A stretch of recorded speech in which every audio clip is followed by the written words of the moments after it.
Welcome back to the channel, guys. Sol here.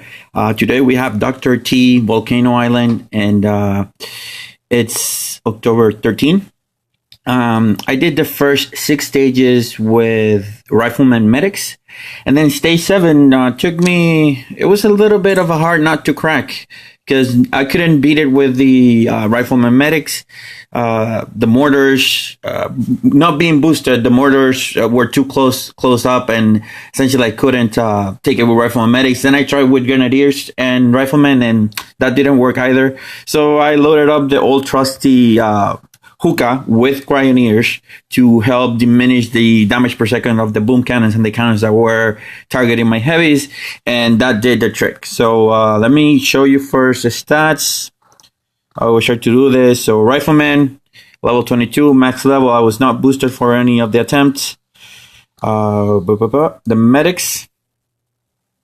So that's for the first 6 stages, and then for stage 7, I use Heavy plus the Medics plus the Zookas plus the Cryoneers. And my GB, as always, I was not boosted, but it was 92 from starting up. All right, so just take a quick look really quickly here. Oh, I almost lost the first one. So stage 1, not a biggie.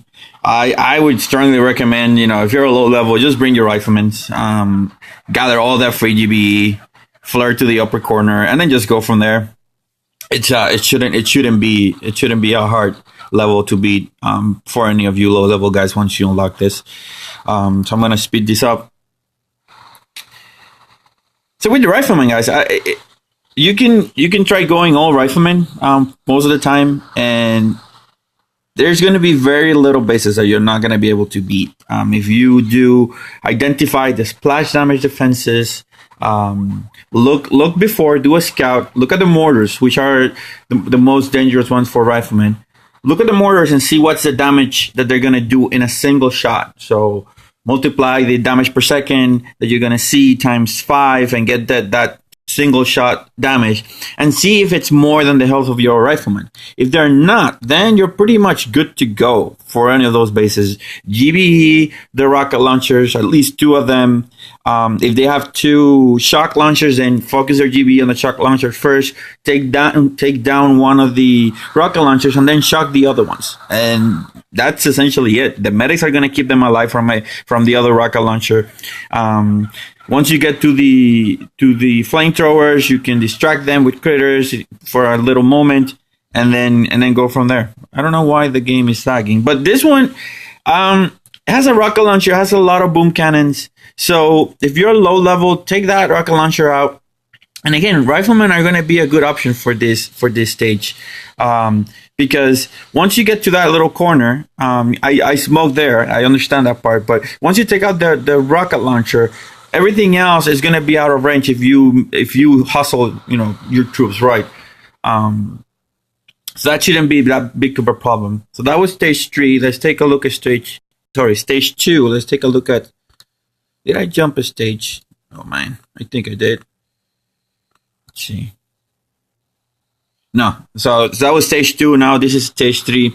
On this one, it has a lot of damage of area of effect defenses. So I want to say that your best bet is actually going. I landed here because I wanted the GBE just because I could.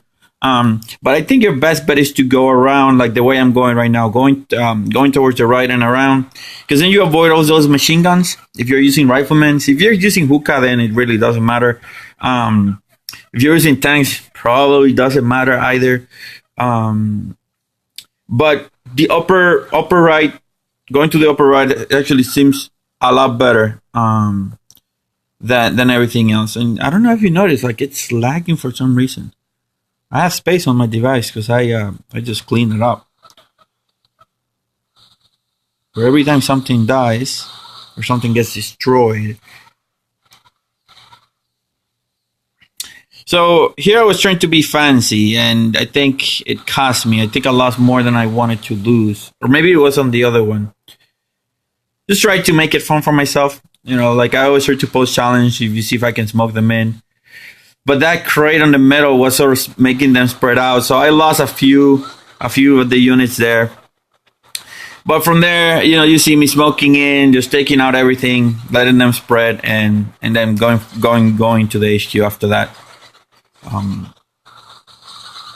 Like I've been saying, there's nothing else about it. Again, for most of your troop combinations, you want to take that upper right corner route. All right, let's take a look at stage 4. So here, obviously, you want to go to the right. All those machine gun flamethrowers and all that defenses on the other end are out of commission. So any hookah, any true combination is going to work here. Just take out what's appropriate. For hookah, you want to take out the cannons, the boom cannons, and the shock launcher. If you're doing rifleman, you might want to take out the rocket launcher. I didn't take it out because I knew my medics could keep up. So I was being stingy on my GB for no particular reason, but I was just being. You see, I clear all that and then flirt to the corner, and Morton can hit my critters all he wants. He can even hit my rifleman. It's not gonna make a difference. And this is something I like about the rifleman, is the fact that when they all start firing, let me speed this up. When they all start firing at the same time, pause it here. All that firing and synchronization, I think it looks very awesome. The fact that they fire every second makes it even cooler. I know the Zookas do the same thing every 2 seconds, but the fact that riflemen do it every second is actually, I like it more. All right, stage 4.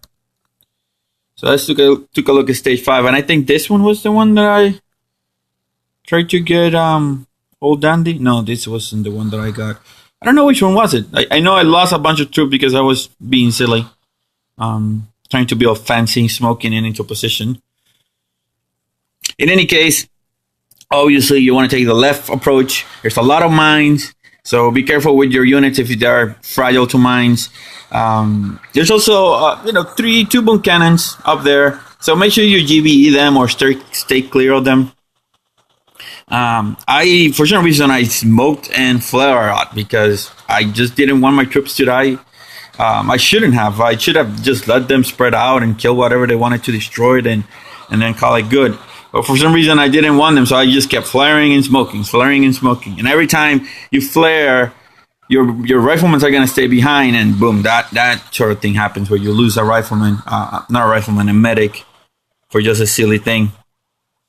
It's another flare. So I could have easily taken that boom cannon out if I just have let my troops destroyed it. But I flared early, and yeah, it was a mess. It wasn't the prettiest takedown, but it was. This one was pretty easy. I want to say stages 1 to 6 were, if you have medium level account, you should be able to get to up to this one, no problem.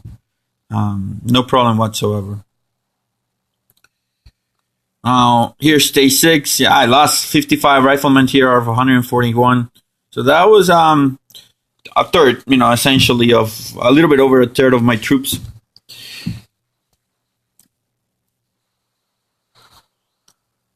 So I want to say I went left just because of what I'm destroying. And I think so, I did went left. So I took the shock launcher, that rocket launcher that was on the beach. Those 3 mortar clustered together. They had to go because those mortars were doing 250 damage or maybe 300 damage a pop. So 3 of them firing at my riflemen doing splash damage, meaning that my riflemen were going to die in there very, very quickly. So yeah, after I did that, then a matter of just landing my troops first. And here, because there's one thing, when you have riflemen, they take a long time to disembark from their landing craft. So I land them first. Then I landed my medics behind them once the smoke was going to expire, and then all of them are firing at the same time. I did lose 1 or 2 initially there because they spread out of the smoke. But then after that, you see, I let them spread out a little bit. I'm sending critter packs to distract stuff, but also to clear some of the mines in the process. You don't want to lose more riflemen that you need to due to the mines. And you see, once a rifleman went to that corner, I lost a few of them there because my medics were all focused on healing the front line. And that's something that you have to be careful when you're using Rifleman Medics. If the line is spread too thin and you have a flamethrower, it can usually overwhelm the medics. Medics often can do a very good job at keeping up with damage like that, but they take a little bit of a second and a half to react to damage. So by the time they were there, it was already too late for, I want to say, like 10, 15 riflemen that were getting hit by that flamethrower. And that was pretty much it. That stage was pretty. It wasn't the easiest one in terms of what you were facing, but Zooka here would rock because most of the stuff that was on the front line was area of damage defenses. But you can see that you can take it with riflemen and medics, no problem at all. So I don't know what happened here. Oh, here. So I failed with riflemen the first time. I went the left side and then I took the right side with grenadiers and riflemen and medics, and it didn't take. Actually, in this one, I just ran out of time. I didn't have enough time to kill it with my remaining how do you call it, grenadiers. So and then I click on I wanted to flare closer to the HQ, and then I tapped on the corner of the screen, and then all my grenadiers started walking down the line, and they all got destroyed. And this one, I landed my Zookas first for some stupid reason, and then I had to retreat and diamond them to get and then destroy it on this attack. So let me just show you what essentially happened. So the strategy. So like I said, I went with Rifleman Medics, with all riflemen on this side. No, actually on this side. I went with all riflemen on this side. And those mortars were deadly. I essentially destroyed that rocket launcher, shock launcher, that rocket launcher, shock launcher combination, and those two rocket launcher on the back. And then it was going really good, but every time those mortars, those 3-pack of mortars were hitting me, they were taking a huge bunch of riflemen every single time. Then I went with grenadiers on this side. And it was going pretty good. I had a minute to go here, and with 30 seconds to spare, the HQ had like 20% of his cells. So I wanted to flare them closer because everything was destroyed. And I was zooming in, and then I click a flare here. So by clicking on a flare there, then all my grenadiers started walking down the line. I had no GBE to recover from that, and they all died.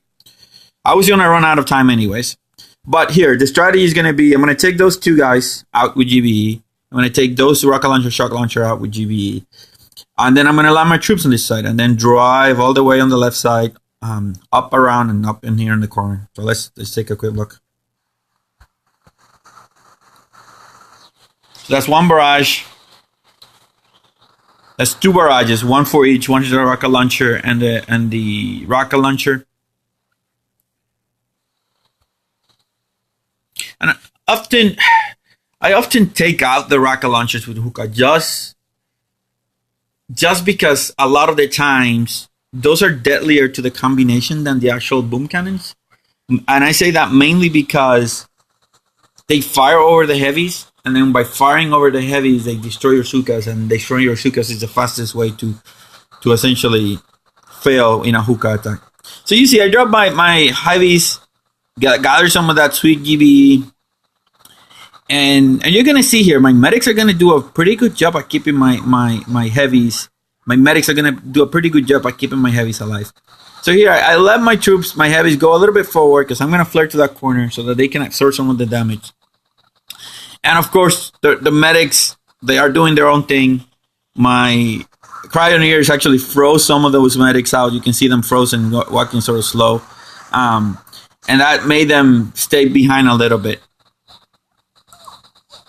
Oh, that was unfortunate. I thought I was going to take that machine gun, but I didn't. So here, I shocked most of those defenses. I would say that was a pretty nice shock. And then my Cryoneers are essentially reducing by 50% the damage per second of those turrets. So Usually flamethrowers are pretty deadly to heavies just because they're taking all that damage, in the faces. But the Cryoneers are keeping the damage output low so that my medics can actually keep up. So here I clear a little bit of a path, and then I'm gonna flare to the corner, have them all there. And here you see the importance. I lost a few Zookas there on that shot. I want to say it was like 3 or 4, and those were the only Zookas that I lost. It was right there because of that mortar shot. But you can see, like, the Cryoneers, they're doing an excellent job of keeping everything frozen, reducing the damage per second. So those cannons, essentially, they're doing half the damage. The sniper towers, everything is doing half the damage that they can do. That's allowing me time to clear a nice little pocket on that 9 o'clock corner that I can then take advantage of.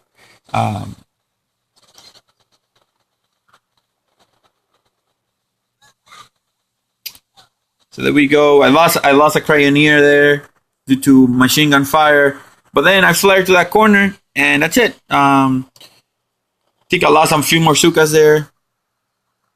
Actually, this is not right. Showing that I lost a lot more Zookas than I actually did.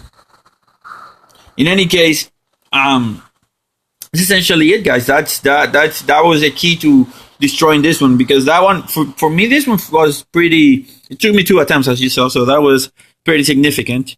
In any case, guys, I hope you liked the video. I hope this helped you.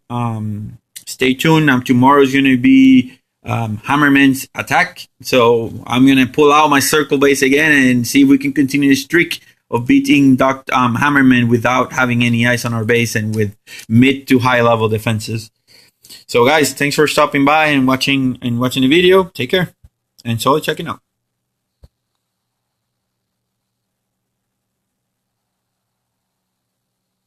All right.